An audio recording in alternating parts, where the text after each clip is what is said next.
অভিবাসন, মুদ্রাস্ফীতি, Ukraine issue ঘিরে টালমাটাল ইউরোপের বৃহত্তম অর্থনীতির দেশ জার্মান।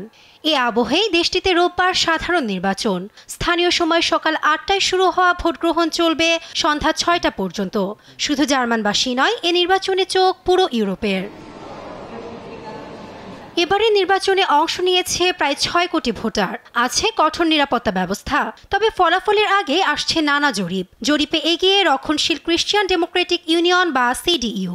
অন্যদিকে নির্বাচনে বড় চমক, জার্মানির কট্টর রক্ষণশীল অভিবাসী বিদ্বেষী দল অল্টারনেটিভ ফর ডয়েচল্যান্ড আছে দ্বিতীয় অবস্থানে। জনপ্রিয়তার তলানিতে চ্যান্সেলর ওলাফ শলজের বর্তমান সোশ্যাল ডেমোক্রেটিক পার্টি বা এসপিডি। জার্মান পরিসংখ্যান অফিস বলছে, এ নির্বাচনে কমপক্ষে ৫,৯০,০০,০০০ মানুষ অংশ নিচ্ছে, যার মধ্যে ৩,৬০,০০,০০০ নারী ও ২,৮৬,০০,০০০ পুরুষ। প্রথম অংশ নিচ্ছে প্রায় ২,৩০,০০,০০০ তরুণ ভোটার।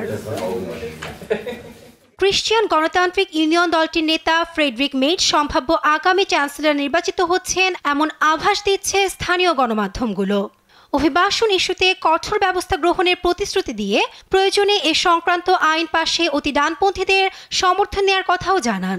ফলে কট্টরদের উত্থান নিয়ে শঙ্কায় জনগণ। এদিকে শনিবার এএফডির চ্যান্সেলর পদপ্রার্থী অ্যালিস ওয়েডেলের সুইস শহরের বাসভবনের বাইরে বিক্ষোভে অংশ নেন অনেকে। ডানপন্থীদের উত্থান আন্তর্জাতিক বৈশ্বিক সংকট হিসেবে তুলে ধরে সতর্কবার্তা দেয় তারা। এবারে নির্বাচনে কে আসছে ক্ষমতায় তার উপর নির্ভর করছে ওয়াশিংটনের সঙ্গে কেমন হচ্ছে বার্লিনের কূটনৈতিক সম্পর্ক। নাসরিন আক্তার, নিউজ ডেস্ক, দেশ টিভি।